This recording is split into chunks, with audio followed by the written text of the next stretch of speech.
Hi friends, welcome back. Now let's begin the second part of episode 10 of Infinite Korean History. Dae Jo-yeong and Balhae, inheriting the glory of Goguryeo. In the last video, we learned about the growth of Dae Jo-yeong, who founded Balhae, and the process of establishing the nation after many ups and downs. In this video, we'll explore Balhae's rapid growth and look at why we should cherish Balhae's history. Let's head into the third story. The third story of Dae Jo-yeong and Balhae. King Mu and King Mun. After Dae Jo-yeong passed away, his son became king. His name was King Mu. The Mu in his name means mighty power. As his name suggests, he was a king who built up military strength to make Balhae strong. What did the future hold for Balhae? Balhae's golden age begins now. King Mu grew up watching his father lead the Goguryeo refugees and Mohae people away from Tang to found Balhae. Thus, he knew how much effort it took to build the nation. King Mu wanted to make Balhae powerful and prosperous. First, he began to rapidly reclaim former Goguryeo territories. The Tang dynasty and neighboring tribes grew tense watching Balhae's growth. Balhae is growing at a terrifying pace. We must keep them in check. To counter Balhae, the Tang dynasty established friendly ties with the neighboring Haeshui Mohae. The Haeshui Mohae were a powerful tribe living northeast of Goguryeo. Tang tried to drive a wedge between Balhae and the Haeshui Mohae to ruin their relationship. Those Balhae rascals are trying to use you. Whisper, whisper.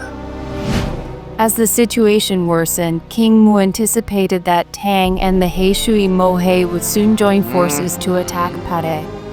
So King Mu decided to attack the Haeshui Mohae first. He sent his brother Taemunye to lead the strike. You must go and teach the Haeshui Mohae a proper lesson.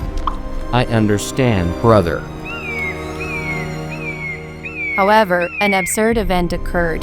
Taemunye, fearing the Haeshui Mohae, hesitated to attack and eventually fled to the Tang dynasty. King Mu raised an army again, attacked the Haeshui Mohae, and secured a victory. He forced them to promise they would not communicate with Tang. We are sorry for messing with Balhae. After winning the war, King Mu requested that Tang send his brother Taemunye back. However, Tang refused King Mu's request. Hand over my brother. Nonsense. Do we have to do everything you say? Furious, King Mu decided to attack the Tang dynasty itself. At that time, Tang was the most advanced and military powerful nation in the world. Attacking such a superpower first was something no one could easily imagine. Yet, in 732, King Mu sent an army led by General Chang Mun-yu to strike Tang. They attacked Dangzhou on the Shandong Peninsula, the base of the Tang Navy, and left it in ruins. Tang was shocked by Balhae's bold offensive.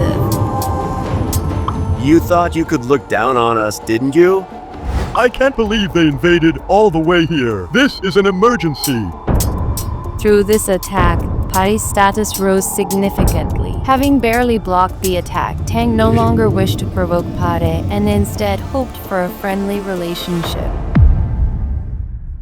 After King Mu died, his son King Mun ascended the throne. Unlike King Mu, who symbolized strength, King Mun is famous for blossoming Balhae's cultural development. To grow the nation's power, our culture must also flourish. King Mun established a national educational institute, Jujagam, and valued Buddhism. He also further developed Balhae's diplomatic relations. Remarkably, he even improved the relationship with the Tang dynasty. Let us stop fighting and get along. That is what I hope for as well. Balhae did not hesitate to adopt advanced systems from Tang through these exchanges. However, they did not accept everything as it was. They adopted what was good and modified other things to fit Balhae. We accept the good and change the bad to fit our own style. Pare's development speed is terrifyingly fast. In 742, King Mun moved the capital from Mount Dongwu to Chungyeong. Chungyeong is in present-day Jilin Province, China. Not long after, he moved the capital again to Sangyeong. Sangyeong, located in present-day Heilong Province, was a strategic hub for transportation. King Mun built Sangyeong modeled after the Tang capital, Chang'an. Everyone will be shocked when they see our capital, Sangyeong. Now even Tang is not to be envied. King Mun also prioritized good relations with neighboring countries. He maintained ties not only with Tang but also with Silla and actively exchanged with Japan across the sea. During his 56-year reign, King Mun finalized the foundation of Pare's development.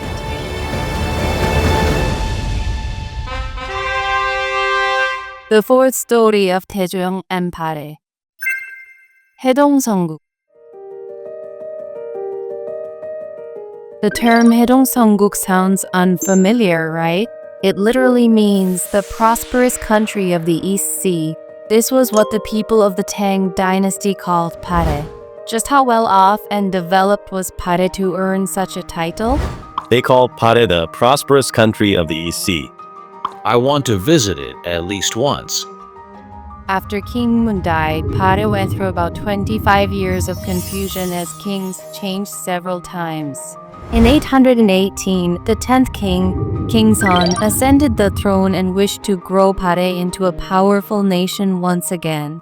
Thanks to his efforts, Balhae regained its strong military power and attained its largest territory in history, stretching from the Daedong River in the south to the Heilong River in the north. It was the moment the largest territory in Korea's ethnic history was completed. I have created the nation with the largest land area in the history of the Korean people. It was during this time that Tang called Balhae Haedong Seongguk. I said Haedong Seongguk means the prosperous country of the East Sea, right? Balhae earned this name because it achieved development not only in territory but also in culture and economy. The reason they received such high praise was simply that they were a very wealthy and successful country. To govern this vast territory, King Son reorganized the administrative districts. He established the 5 capitals, 15 provinces, and 62 prefectures, which is 5 kyong, 15 pu, 62 chu in Korean. The 5 capitals served as major central cities. The 15 provinces were administrative districts, dividing the country into 15 regions, and the 62 prefectures further subdivided those regions. King Son sent local officials to each city to manage them. This significantly strengthened royal authority. Deliver my words to every corner of the land. Since the vast land is divided into a systematic administrative system, there are no problems in governing. For about 200 years, Balhae was a wealthy country with a balanced industry ranging from agriculture, fishing, hunting, and livestock to iron making, weaving, pottery, and shipbuilding. It was also rich in minerals like iron, gold, silver, and copper. With stable politics and diplomacy, Balhae was able to develop rapidly. Thus developed, Balhae emerged as a center of the East Asian economy, and Balhae actively traded with Tang, the Kidon, Silla, and Japan. We are the center of trade. We have many resources and goods. I'm going to Tang to make a lot of money. I'm planning to head over to Japan this time. Interestingly, intermediary trade, exporting specialty goods from conquered regions to other countries, became highly developed. Balhae's representative export items were sable and tiger skins, which were extremely popular in neighboring countries. The fifth story of Dae Jo-yeong and Balhae. Succession. Succession means carrying on traditions and cultural heritage. Now, let's look at why we must know about Balhae. Nations cannot last forever. Although Balhae occupied a vast territory and achieved dazzling development since its founding by Dae Jo-yeong, its fall was unavoidable. What was the final fate of Balhae, which once held the largest territory of Korean people? I hope our Balhae is remembered well. In the early 10th century, the Tang dynasty weakened and eventually collapsed. In this chaos, another group grew powerful. It was the Khitan. The Khitan dreamed of conquering mainland China. And to do so, they had to conquer neighboring countries one by one. Balhae got their eye because it had been weakening since King Sun. Since Balhae's power is decreasing lately, we must seize this chance to attack. When the Khitan began their attack, Balhae was experiencing internal chaos. It was due to fierce struggles among the nobles. Because society was unstable, they couldn't muster their strength when the Khitan attacked. Balhae, the prosperous country of the East Sea, collapsed overnight. Attack Balhae! Loot everything in sight! After Balhae fell, its refugees headed toward Goguryeo, the nation that succeeded Goguryeo. Fortunately, the king of Goguryeo at the time, Wangon, welcomed them warmly. Since Balhae was a nation founded by the descendants of Goguryeo, Wangon considered the Balhae people to be of the same blood as Goguryeo. Thank you for accepting us. Welcome. Are you not also the descendants of Goguryeo? You are welcome here. Nations surrounding Korea often make wrong claims about Balhae. China claims Balhae was a nation established by an ethnic minority on China's border.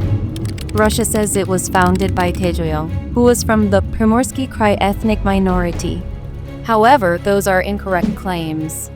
Dae Jo-yeong stated himself that he was a descendant of Goguryeo. This is even recorded in Chinese historical records. In diplomatic documents sent to Japan, the king of Balhae referred to himself as the king of Goguryeo. If we do not protect the history of Korea ourselves, we cannot protect the history we build in the future. Let's all make sure not to forget about Balhae. Please do not forget our Balhae, which shone brightly by inheriting the spirit of Goguryeo. That's all for the story of Balhae. I hope you remember at least the information introduced in this video about Balhae, the nation that occupied the largest territory of our people. In the next video, we will move on to the story of Silla after its victory in the Unification War, starting with King Shinmun. There will be interesting folktales, so stay tuned in this channel. See you in the next video again. Bye.